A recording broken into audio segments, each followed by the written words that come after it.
सुप्रभात बच्चों, नए सत्र में आप सबों का स्वागत है। आज पूरा विश्व वैश्विक महामारी के दौर से गुजर रहा है, जिसमें हम सभी अपने अपने घरों में कैद हैं। हम सुरक्षित रहें, हम स्वस्थ रहें, इसके लिए ऐसा करना आवश्यक है। लेकिन इसके साथ साथ हम अपने जीवन में आगे बढ़ते रहें। जिस लक्ष्य पर हमको बढ़ना है, उस लक्ष्य की ओर हम अग्रसर होते रहें। विषम परिस्थितियों में भी अवसर मौजूद होता है। उस अवसर को ढूंढने की जरूरत होती है, उसके सदुपयोग करने की जरूरत होती है। हमारे यहाँ कहा जाता है कि अभिवादनशीलस्य नित्यं वृद्धोपसेविनः चत्वारि तस्य वर्धन्ते आयुर्विद्या यशो बलम। अर्थात हम अपने से बड़ों का सम्मान करें, आदर करें, वृद्ध लोगों की सेवा करें। इससे हमको जीवन में 4 चीज की प्राप्ति होती है। चत्वारि तस्य वर्धन्ते, तस्य उससे, चत्वारि 4 चीजों की वर्धन्ते वृद्धि होती है। वो 4 चीजें कौन कौन सी है? आयुर्विद्या यशो बलम। आयु की, विद्या की, यश की और बल की प्राप्ति होती है। अब वास्तव में हम अपने जीवन यात्रा को जारी रखें, इसके लिए हमको इन्हीं चीजों की आवश्यकता होती है। हमारे जीवन में जो भी प्रयास होते हैं, प्रायः उसके केंद्र में ये चारों चीजें होती है।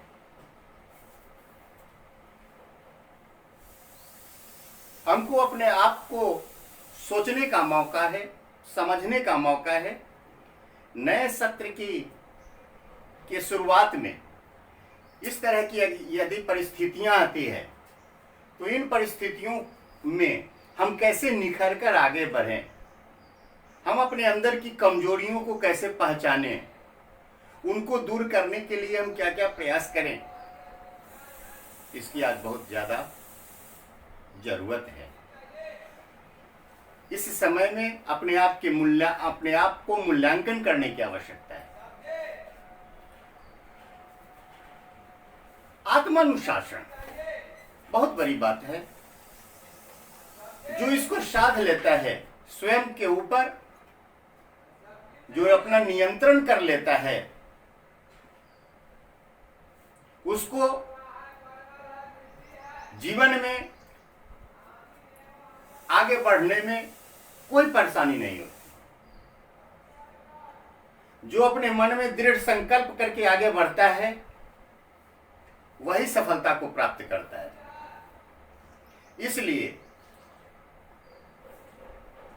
इस समय कैसे हम अपनी तैयारी करें, इस पर ध्यान देने की जरूरत है।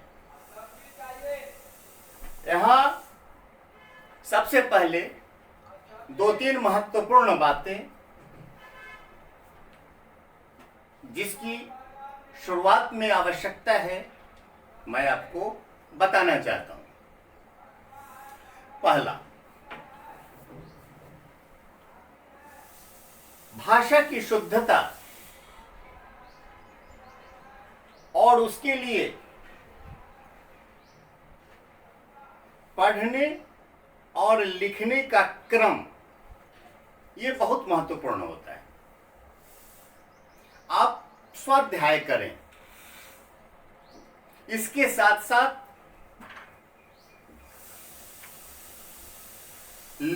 लिखने का काम भी करें। इससे आपकी भाषा शुद्ध होगी। और दूसरा, हमारा जो सीबीएसई का पाठ्यक्रम है उसके अनुसार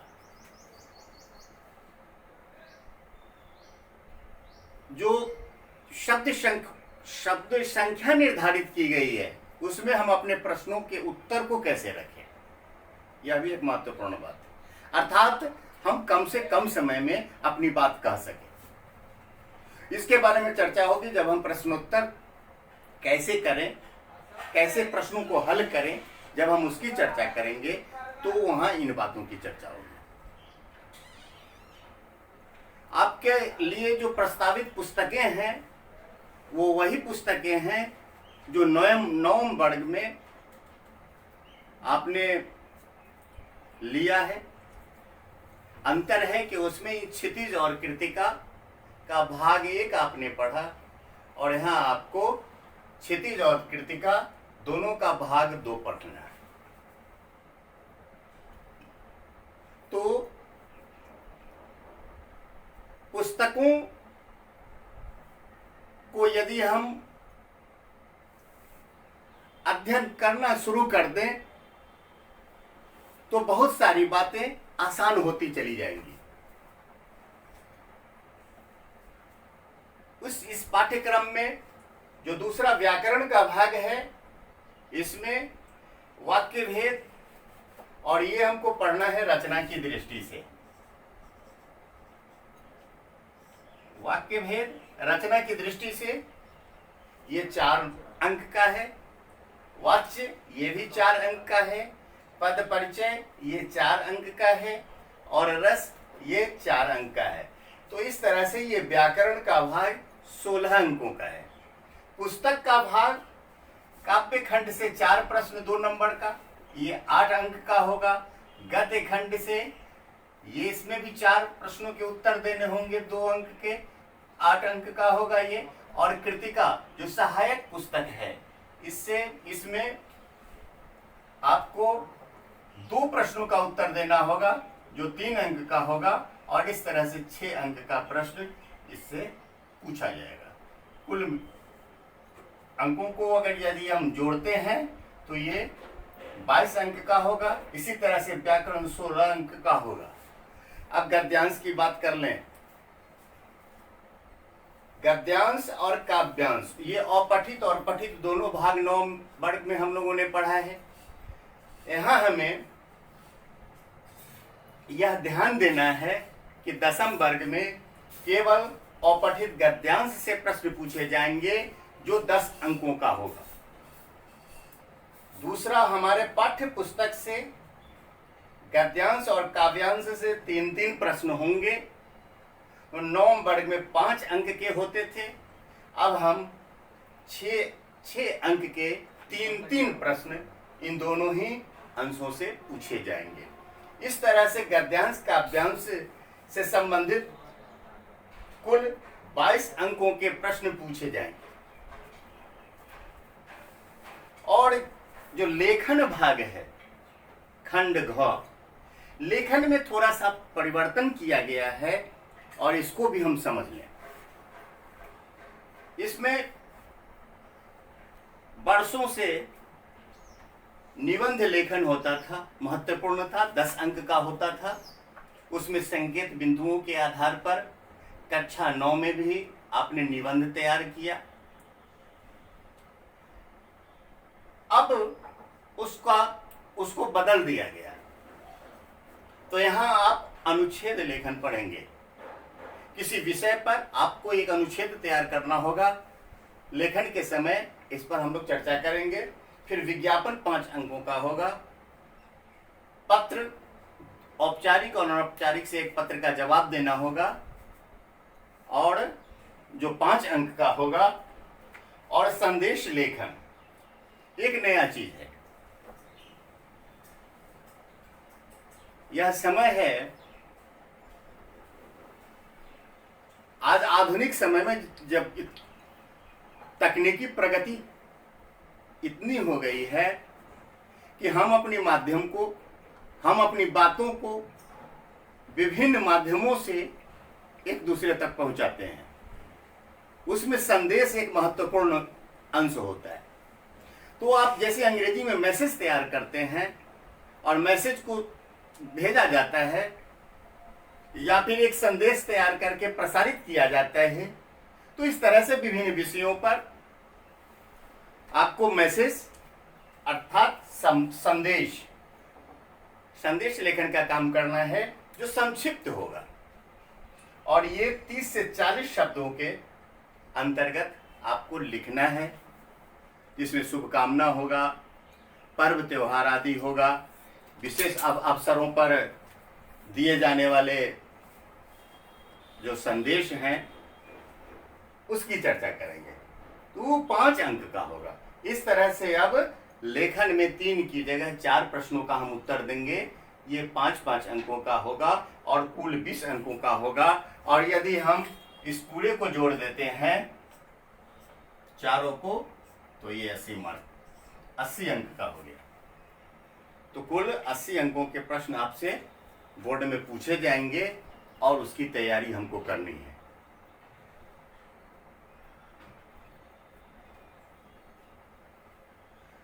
अब हम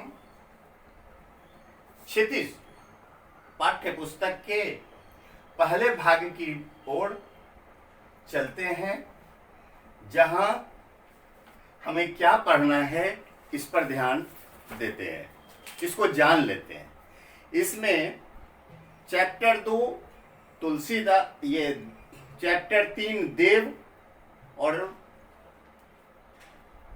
चैप्टर 4 अर्थात पाठ 4 जयशंकर प्रसाद का आत्मकथन और देव, ये काव्य खंड में ये दोनों पाठों से आप प्रश्न नहीं पूछे जाएंगे।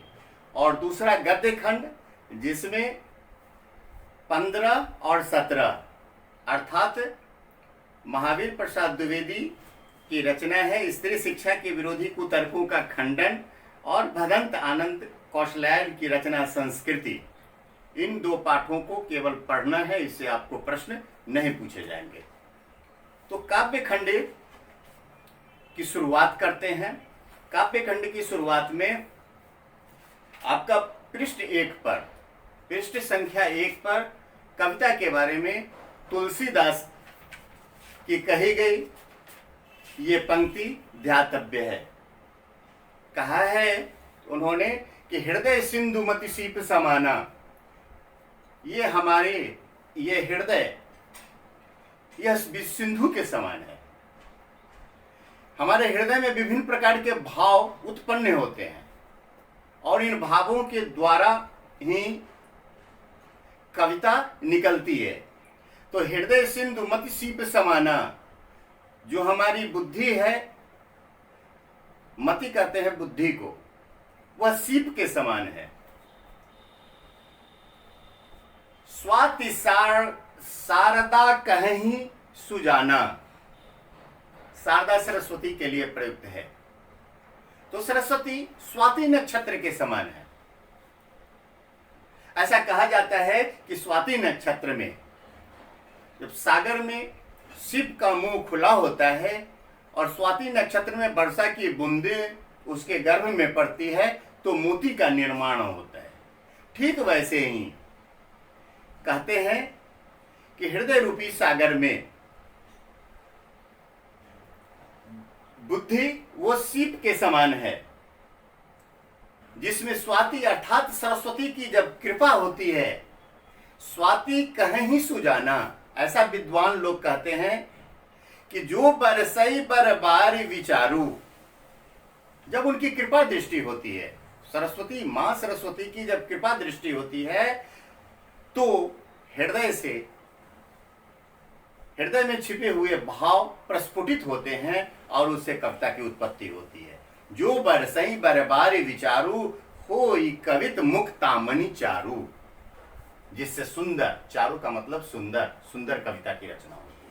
तो ये जो भाव, मूल केंद्र भाव है, तो भाव से हम इस बात को समझेंगे कि भाव को समझ लेने से कविता में छुपे हुए विभिन्न प्रश्नों के उत्तर का हल ढूंढा जा सकता है। इसलिए कविता में कला पक्ष और भाव पक्ष, इस दोनों को यदि हम समझ लें तो हम उसके प्रश्नों का हल आसानी से दे सकते हैं। ये पहला पाठ सूरदास के बारे में हम अध्ययन करेंगे। पहला पद है ये सूरदास का पद। सूरदास का जन्म सन 1478 ईस्वी में रुणकता या रेणुका क्षेत्र में हुआ था।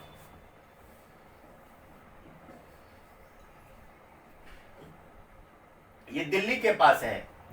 कुछ लोग कहते हैं कि उनका जन्म दिल्ली के पास सीही नामक गांव में हुआ था, ऐसी मान्यता है। लेकिन अधिकांश लोगों का मानना है कि तुलसीदास का जन्म सन 1478 ईस्वी में रुणकता या रेणुका क्षेत्र में हुआ था। सूरदास की प्रमुख ग्रंथ हैं सूरसागर, साहित्य लहरी, सूरसारावली, जिसमें सूरदास का सूरसागर अत्यंत ही ये प्रसिद्ध है, प्रमुख ग्रंथ है। सूरदास वात्सल्य एवं श्रृंगार के कवि माने जाते हैं। अद्भुत नियंत्रण है इनका। इनकी भाषा ब्रज भाषा है। ब्रज भाषा का प्रांजल रूप इनके काव्य में देखने को मिलता है। ये पद सूरदास के द्वारा लिखित सूरसागर के भ्रमण गीत का अंश है। भ्रमण गीत की रचना भ्रमण गीत के नाम से कई कवियों ने रचना की है, लेकिन सूरदास का भ्रमण गीत ये काफी प्रसिद्ध है। और इसमें सूरदास के का श्रृंगार के प्रति जो भाव है वह दिखाई देता है।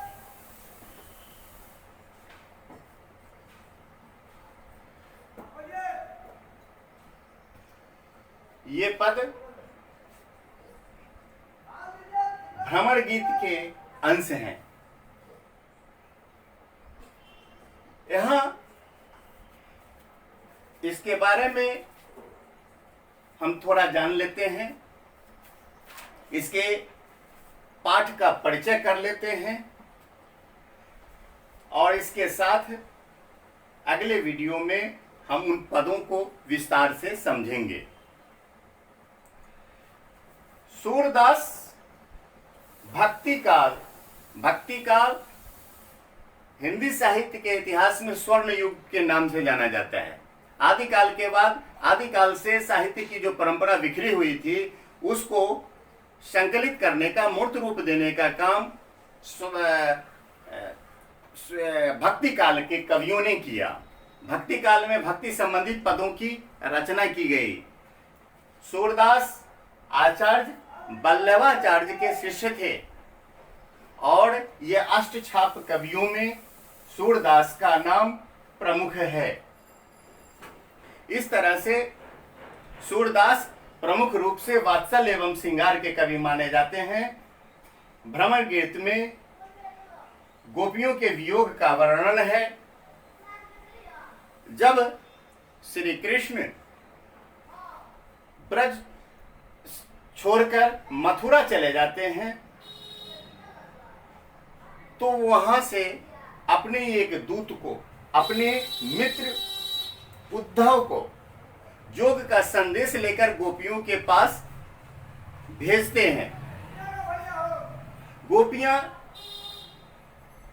सगुणोपासक ब्रह्म की उपासक है। उनकी भक्ति, उनका प्रेम श्री कृष्ण के प्रति समर्पित है। इसलिए उनके जीवन में योग संदेश का कोई महत्व नहीं है। गोपियां अपनी बातों को वक्रोक्ति के ढंग से उद्धव को बताती है, उद्धव को कहती है और इन पदों में गोपियों का श्री कृष्ण के प्रति जो आकर्षण है, जो प्रेमा शक्ति है, वह दिखाई देता है। गोपियों के प्रेम में गहनता है, गोपियों के प्रेम में एक निष्ठता है, दृढ़ता है, और यह इन भ्रमण गीत के पदों में दिखाई देता है।